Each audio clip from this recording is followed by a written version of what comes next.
God. Magandang umaga po sa bawat isa. Amen, amen. Praise the Lord, hallelujah. Sige po, sa oras na to, tayo po ay dumako sa ating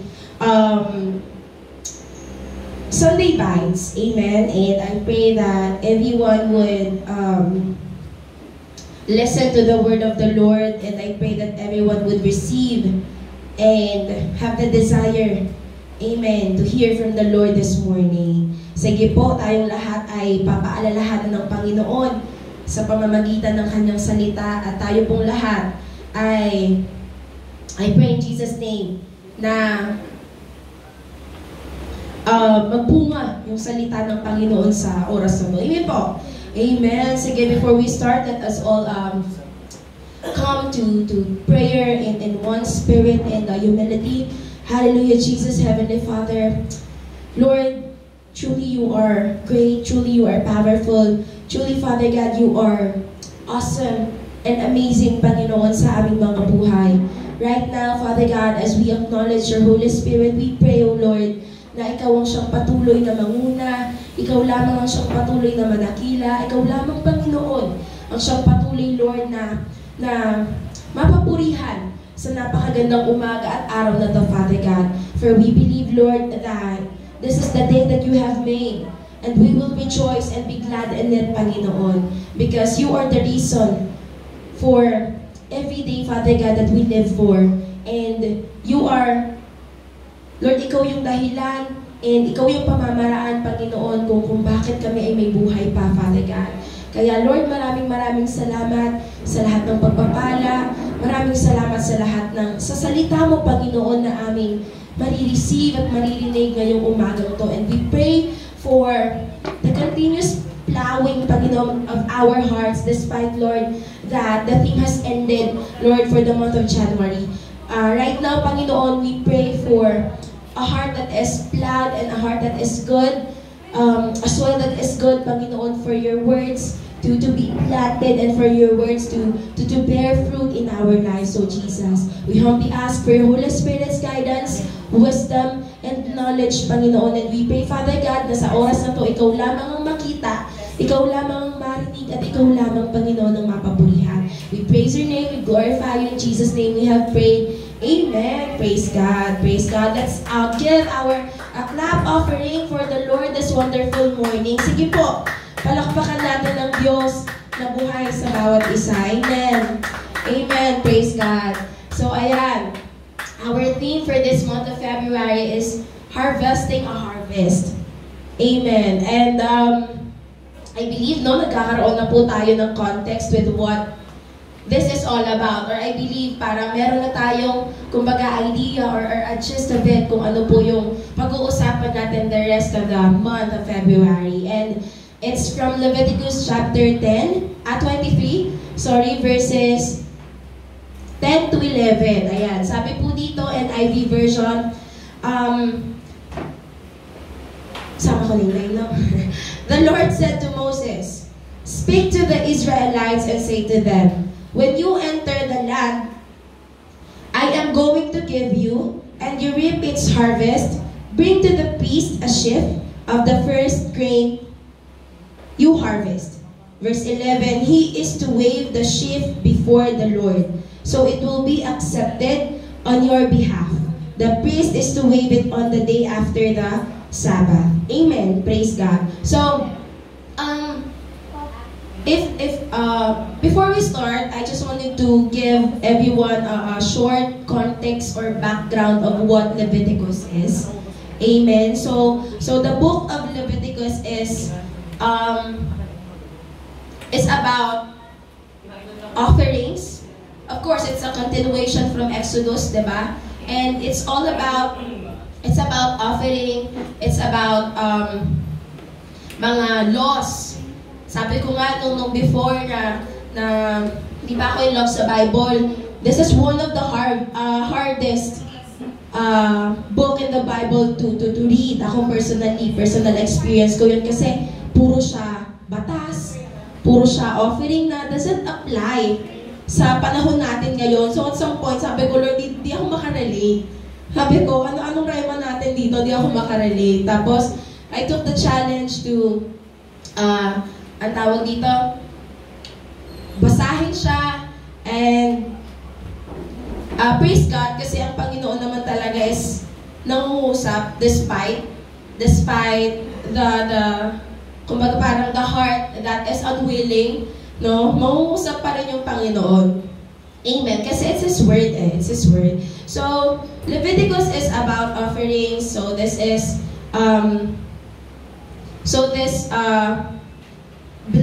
believed to be written by Moses. Amen. Nung nasa Mount Sinai siya. Nung time na together with the Ten Commandments, no? The scholars believe na yun yung panahon na sinulat to ni Moses, na binigay ng Panginoon sa kanyang revelations na to. And so when that time nasa desert sila, diba? Together with the Israelites, and kakalabas lang nila, no? ng Egypt. So the goal is to go to the promised land. Amen? Na pinangako ng Panginoon sa kanila nung panahon pa lang ni Abraham. Pero nung kakalabas pa lang kasi nila, they already committed sin, they already grumbled, they already, alam mo yon, doubted the Lord na, Lord, kasama ka ba namin? Doon pa lang sa instances na they grumbled against the Lord kasi wala silang makain. They grumbled against the Lord kasi wala silang mainom. They grumbled against the Lord, and instead sabi nilang ganyan, ano ba, mas maganda na lang na nasa Ehipto kami kasi at least doon may nakakain kami. So imagine the heart of the Israelites noong mga panahon na yun, na ikaw na pinalaya. Actually, umiyak ka kay Lord na Lord, palayain mo ako dito. Umiyak ka kay Lord, humingi ka ng tulong kay Lord, na Lord, palayain niyo po kami dito from the bondage of Egyptians. Tapos nung nakalaya na sila, nasa desert sila, they have to go there kasi dadaanan talaga nila yun bago sila umabot ng promised land. Nag-grumble naman sila kasi wala silang makain, wala silang mainom. So sabi nila, mas mabuti pa na bumalik na lang kami sa Egypt. So ano ba talaga Israelites? Diba? So, after that, so this Leviticus is written nung mga panahon na nandun sila sa desert. So basically, Leviticus was written to the Israelites to help them to become holy and sanctified. Kaya nga po puro siya laws and offerings. Amen. So, tinutulungan sila ng Panginoon na, kasi ang Panginoon po holy. Amen?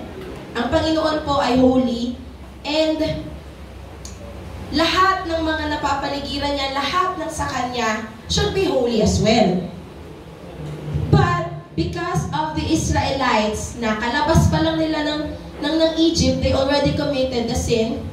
They already grumbled and complained against God. So, unholy yung heart nila. So, this was written for them to preserve their spiritual morality. Tinutulungan sila ng Panginoon na ganito yung gagawin ninyo, mga Israelita, para maging holy kayo tulad ko, for I am holy. Kaya marami po tayong makikita na puro yan laws and offerings. Kasi ganun po before, di ba? Para ma-atone yung sin natin, kailangan natin mag-offer kay Lord. So, ganun yung mga gagawin. And then, from this Leviticus chapter 23 is one of the festivals or mga Thanksgiving na gagawin ninyo, mga Israelita, kapag nakapunta na kayo sa Promised Land. So, in this setting, in this time, wala pa po yung mga Israelita sa Promised Land. And the Lord has given them these laws for the offerings, for the atonement of sin, para habang nandito kayo at papunta yung journey nyo sa Promised Land, natin-preserve yung spiritual morality ninyo. Amen? Naiintindihan po ba kung paano yung Leviticus, no?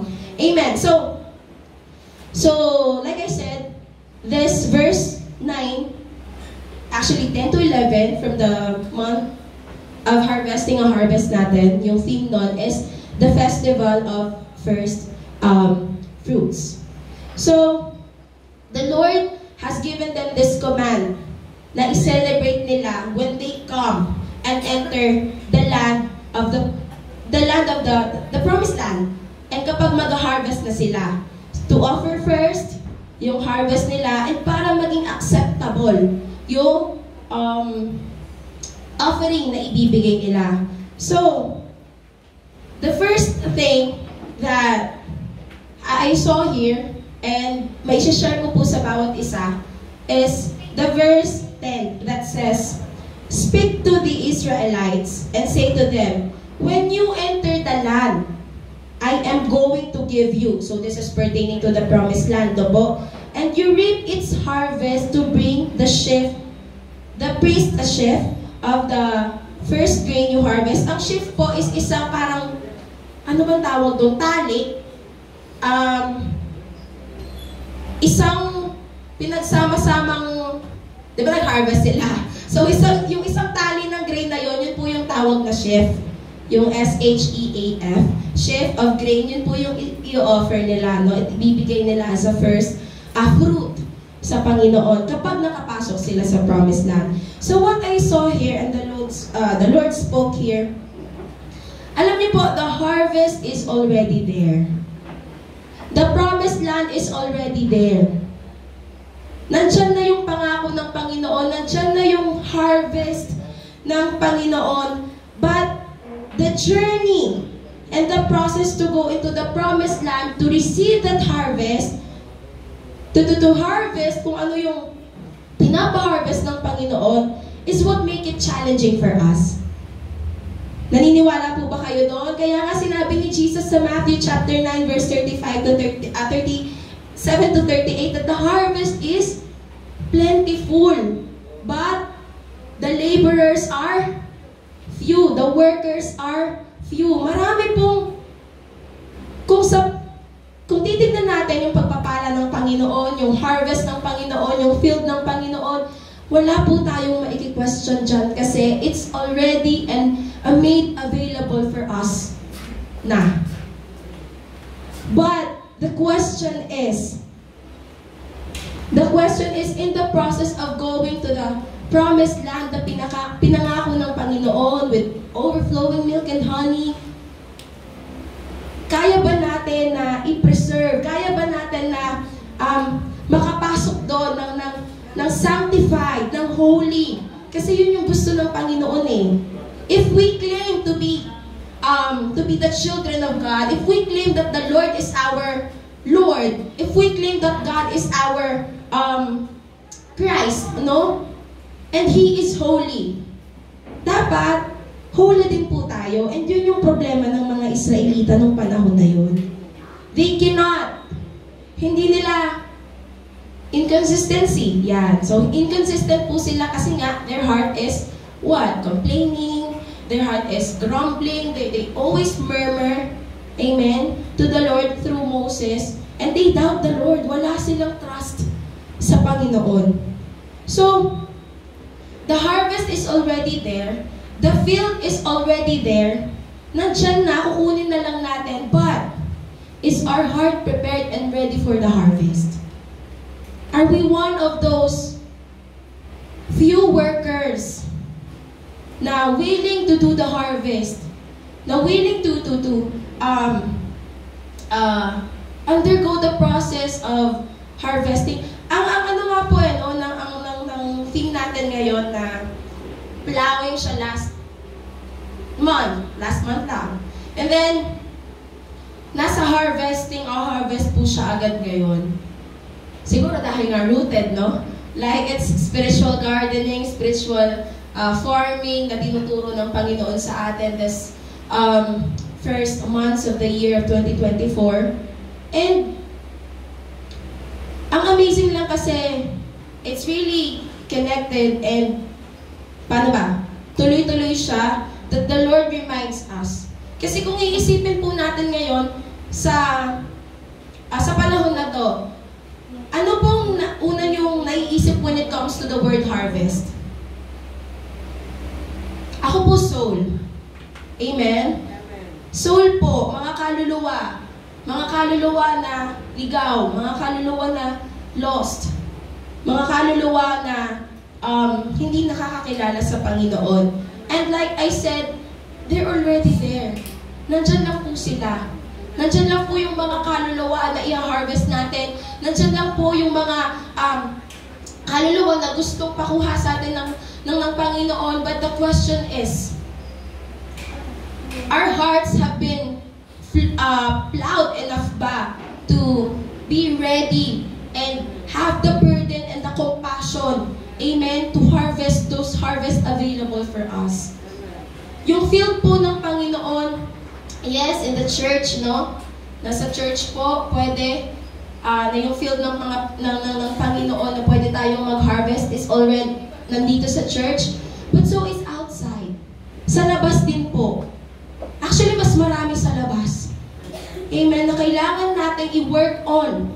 Na kailangan natin ipag-pray sa Panginoon para bigyan tayo ng passion. Bigyan tayo ng compassion. Bigyan tayo ng puso.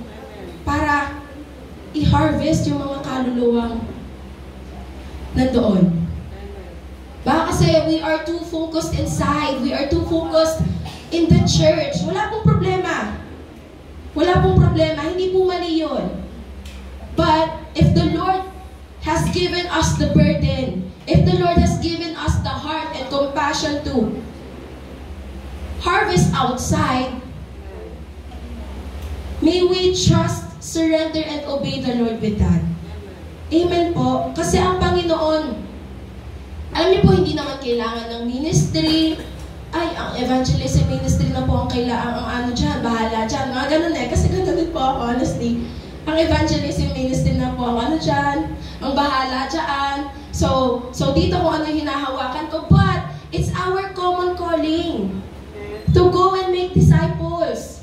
It's our common calling for the Lord to evangelize. It's our common calling sa Panginoon na mag-disciple, mag-harvest. Amen, ng mga kaluluwa. Na hindi lang dito sa loob, kundi lalo na sa labas. Amen po. So I pray that this month of February, as we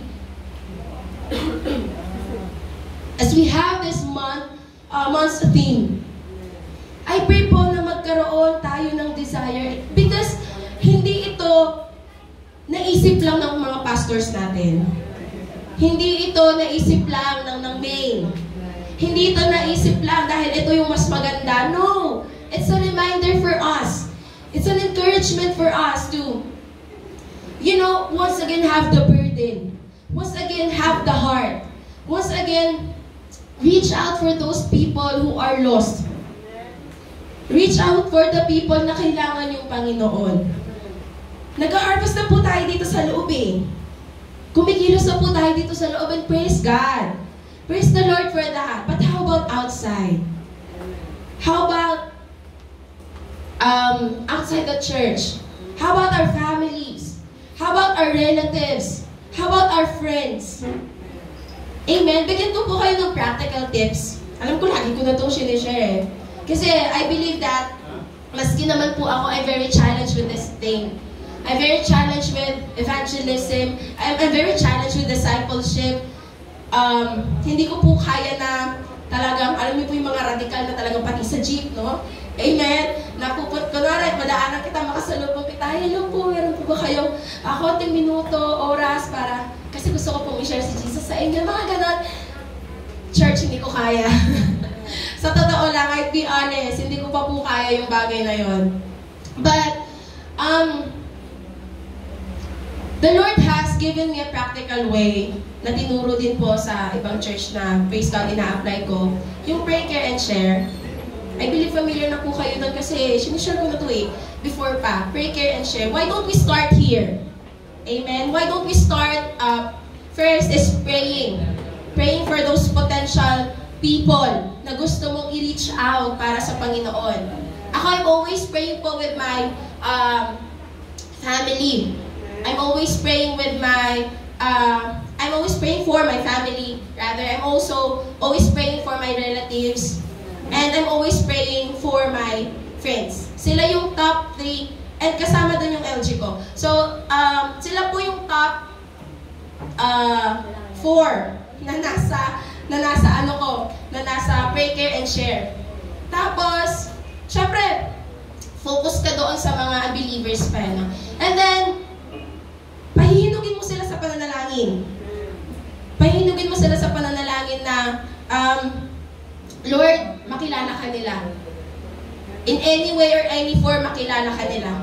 And bahala ng Panginoon doon kung paano sila papaluin. But, our prayer is, since pinagpipray natin sila, Lord, I pray that in their season, na dinidisiplina o nagpapakilala ka sa kanila, may I be there para tulungan sila na ituro ka sa kanila. So, that's our purpose as a salt and light. That's our purpose to be the salt and light of this world. Amen? And it's really time for us to double time na ganito yung gawin natin, na ganito yung inuutos ng Panginoon. Amen? So I pray that, after that pala, yung prayer, pray, care, share, doon mo na, pag the Lord has given you the go signal, and kapag nag-give in talaga. I mean, nag-respond na yung tao na yun na pinagpe-pray mo. That's the perfect time to share what the Lord has done to you. Not specifically the gospel agad, no. But us listening to them and sharing how the Lord was good, how the Lord is good sa buhay natin, can be effective na. Kasi konti-konti eh. Amen. And then, care. Alagaan sila. Pakita mo na you care for them. Amen. So, by spending time with them, listening to them, and praying for them, wala pong tatanggi sa pananalangin. Amen. So, ayun po, those are the practical ways na I pray na i-apply and gawin natin as early as now. Kasi,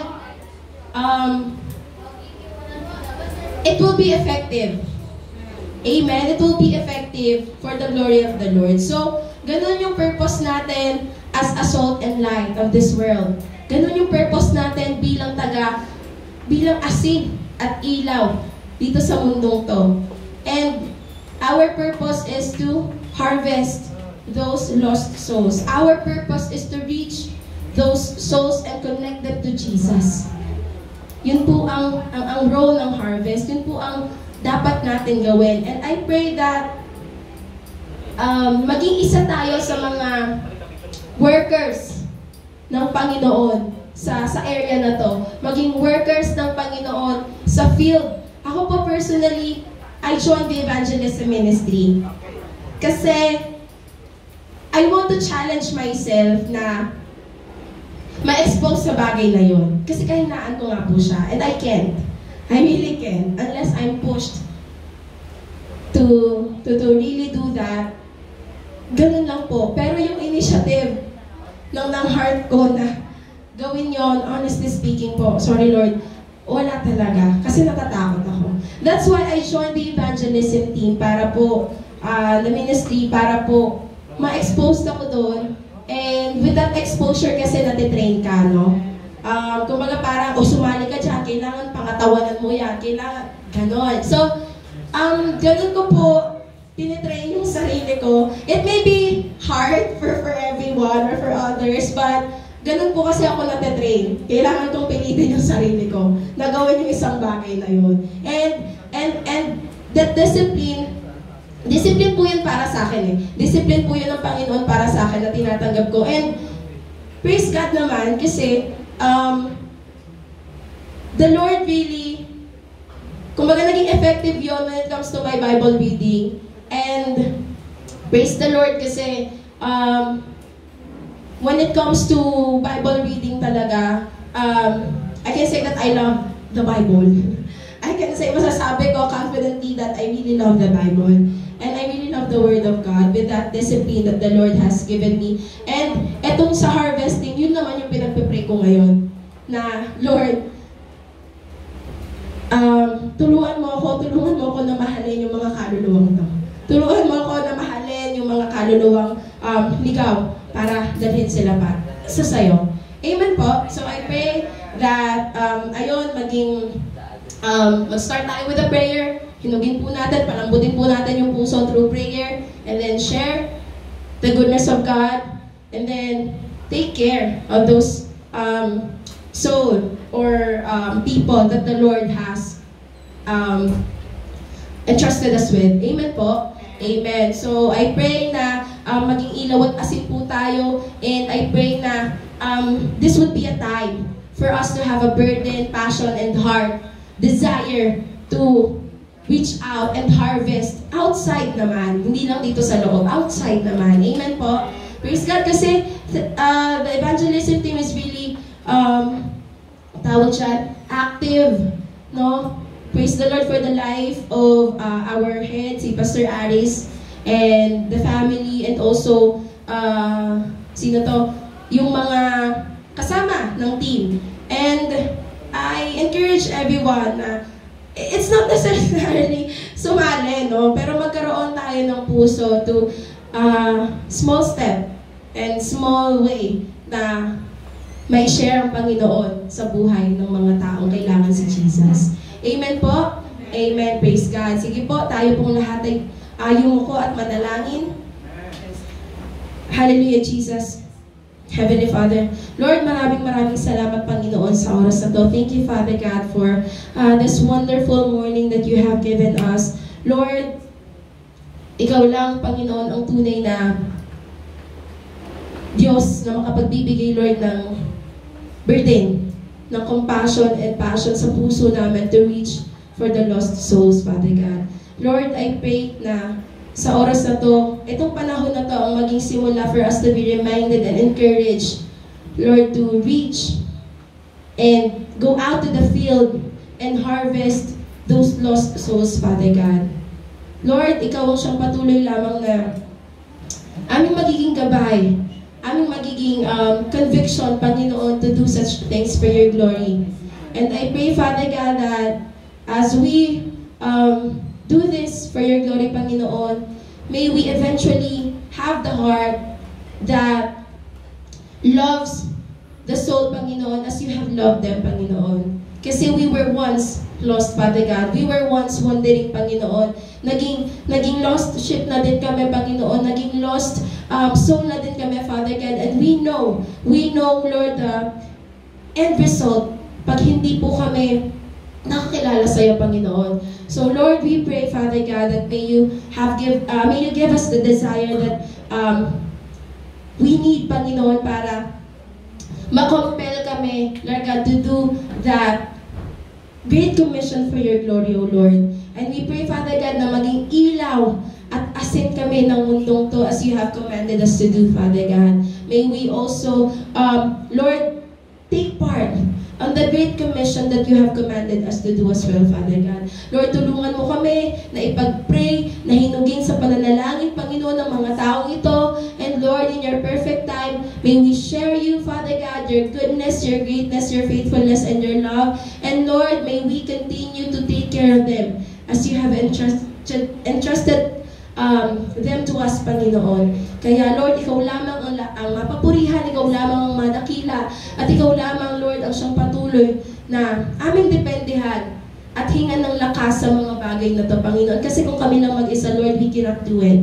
We cannot do it alone. We cannot do it on our own, Father God. That's why we pray for your Holy Spirit to be upon us, to be alive and give us the desire, Lord, and the burden, compassion, and passion for you, for your kingdom to be expanded, Panginoon. Maraming salamat, Lord. Sa iyo po ang lahat ng papuri, sa iyo po ang lahat ng pagsamba, sa iyo po ang lahat ng kadakilaan. In Jesus' name we have prayed. Amen. Praise God. Pagpalain po ang bawat isa.